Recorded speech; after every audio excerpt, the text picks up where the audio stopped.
Hi, a very good morning to you. It's nice to have you all tuned in. And this is RN Bhaskar from Bhaskar Key Business Bate. This is a channel that comes to you every week with a policy analysis or a conversation or an occasional business story. But right now, at 8:15 in the morning, we come to you with news behind the news. We take up headlines that we think are important for you to understand. And today, my co anchors are Katya. Let us take the stories that we're going to discuss today. The three titles that we're going to discuss are given in a screen. The first one is the government's decision to offer new tax laws for Indian seafarers. The second is about data centers and how India could become the largest data center in the South Asian region. And the third is how SEBI tries to make commodity trading, agricultural commodity trading, a little more attractive and easy.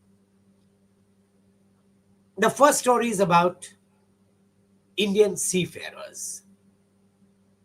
The government wants to bring in tax laws that will make life easier for Indian seafarers on Indian flag ships. What does that mean? On Monday last week, the government decided that it would change the tax laws for Indian seafarers by allowing them to get tax exemption as an NRI from if the time period from the moment they sign onto a ship and the moment they get off from the ship is 180 days, irrespective of whether the ships are landing in India itself. So the entire time they're on the ship will be treated as a foreign voyage. Okay, that's fine. The trouble is something more. Why are you singling out Indian seafarers? Pilots don't have to pay income tax. They're treated, their foreign income is treated as foreign income and they're not taxed. So as a result, many Indian seafarers don't want to join Indian ships. They want to join foreign ships because then they're treated as foreign employees irrespective of where they are. As a result, many of the ships in India which do trade in India have opted to take up foreign flags rather than stay under the Indian flag. At present, there are only about 1,500 shipping vessels which are under the Indian flag. But if you look at the income that they earn, the kind of business they do, the share of overseas cargo carried by Indian flagships has dropped from 40.7% in 1988 to just 5.4% in 2022. And if that is not enough, look at another figure. In financial year 2020, of the total of $85 billion India paid as sea freight, 75 went to foreign flag shipping. Why?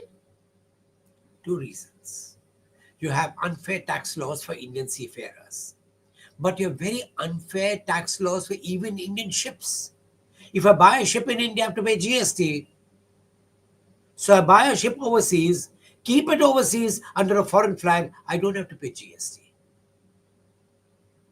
Effectively, India is killing the Indian shipping industry. Look at Shipping Corporation of India, it is almost on its deathbed. And as a result, foreign flag shipping is growing bigger and bigger. Indian flag shipping is not growing bigger. As one shipping expert points out, the government is making India fit only for ship breaking, not for shipping. Shipping has been treated unfairly, and that is killing Indian shipping and Indian seafarers on Indian ships. The biggest player, Great Eastern, also has many ships that are foreign flagships to escape these tax laws. Anyway, that's one unfortunate thing. With so many data centers coming up in India, it is not surprising that India is likely to become the largest data center hub in the whole of South Asia. The only country that's going to have a bigger data center hub is possibly China. Is that good or bad? Well, and it's good. But that depends on whether India can meet three challenges. The first challenge is whether they can get enough trained manpower to man these data centers. Trained manpower also requires them to protect data privacy and data security. Many people prefer data centers in Singapore because they offer them greater security. Will the India data centers give them the same level of efficiency and security?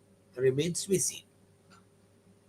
The second thing is all data centers worldwide are big guzzlers of water and energy. So, energy, to produce power, you need water at the power stations.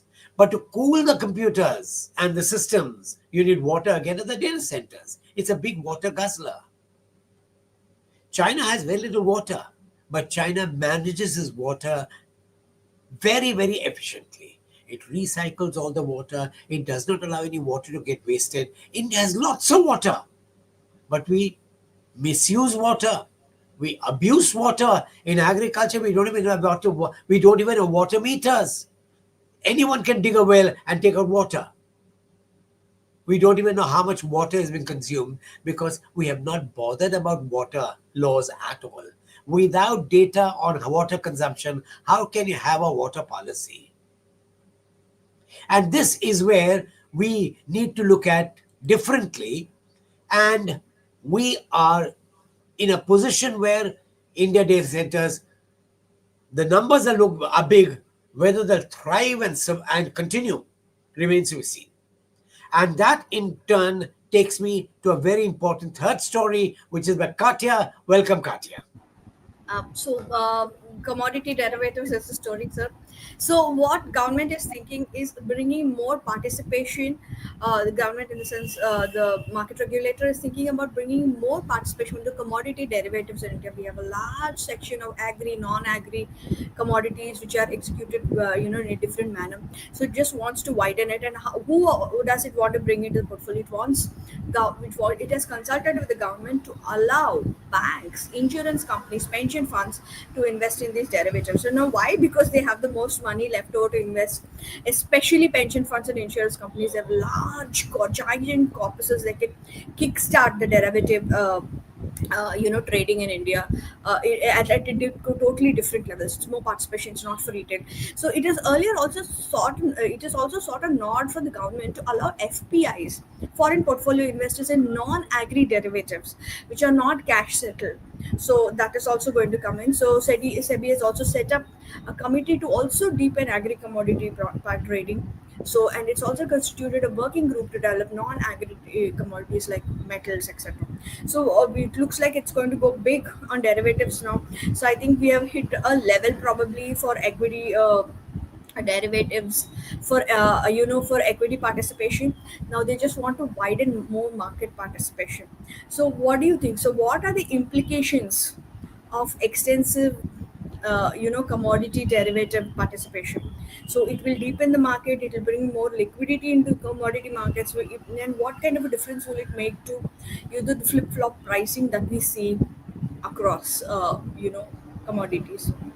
And derivatives are complicated products, so we do not know how what is the profit profile and how it would do. It's better for institutions to participate in it than retail investors. So what are the complications?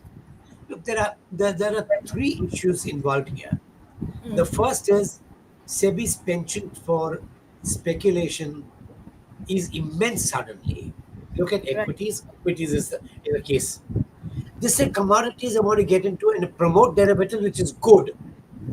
Agriculture needs price discovery.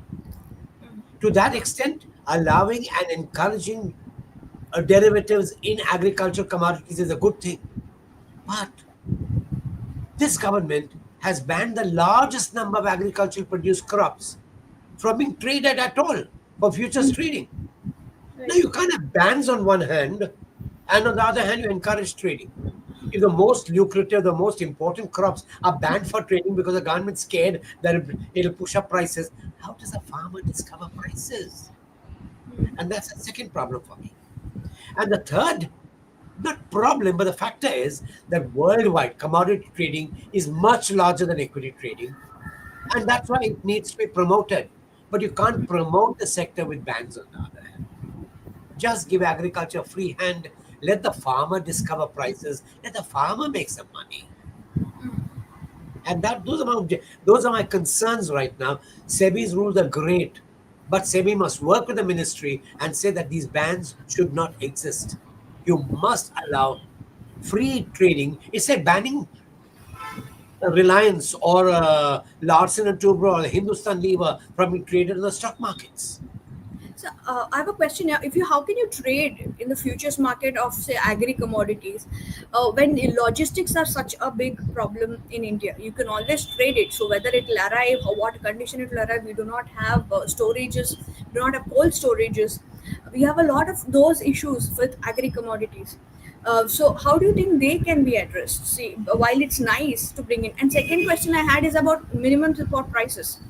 So will it affect minimum support prices sometimes, which actually go down?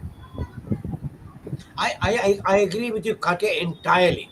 The government brought in a law called the WDRA, Warehousing Development and Regulations Scheme, where all warehouses had to be linked to a computer so that we knew what the stocks of each commodity is lying with every warehouse.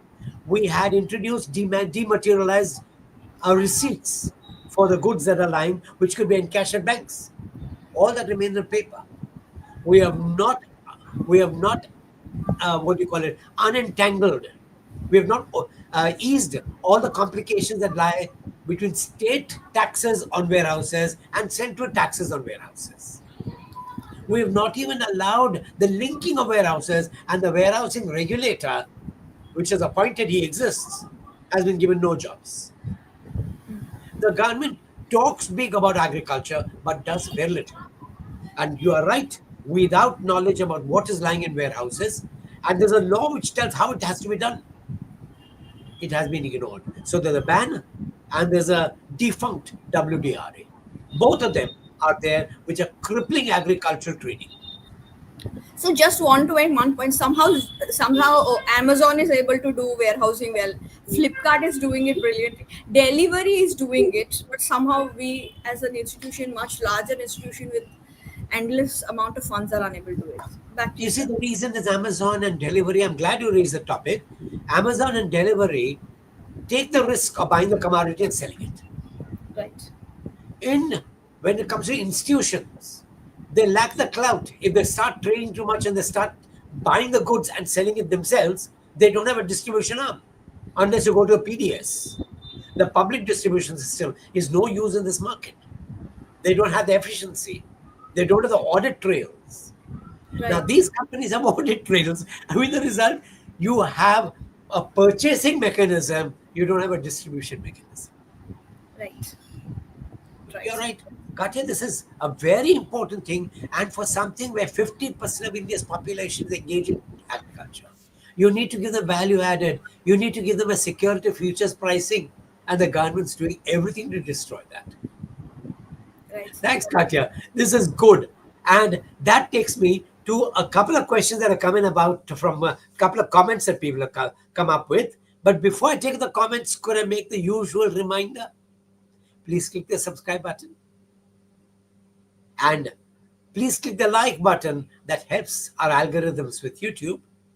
But most importantly, do tell your friends about us. And that takes me to the comments. The first comment is on Indian shipping. And the question is, why is the government unwilling to change the laws on Indian shipping? You asked a question for which I have no answer. The government should have changed the laws on Indian shipping a long time ago. We had a rule for cabotage, which meant Indian flag shipping. Coastal shipping is reserved for Indian flags. They even let that rule be thrown away so foreign flags pick up coastal cargo. Yes, the good thing is that foreign flag vessels have allowed more coastal cargo to be picked up.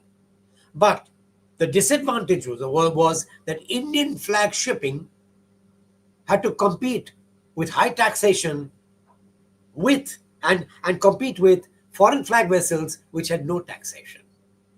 and easy access to funds. So once again, you crippled Indian flag shipping.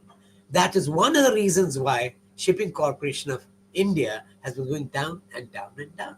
And the government came up, say, a few months ago with a new scheme. We'll start a new shipping company. You can't take care of the existing shipping company. Why do you start a new shipping company?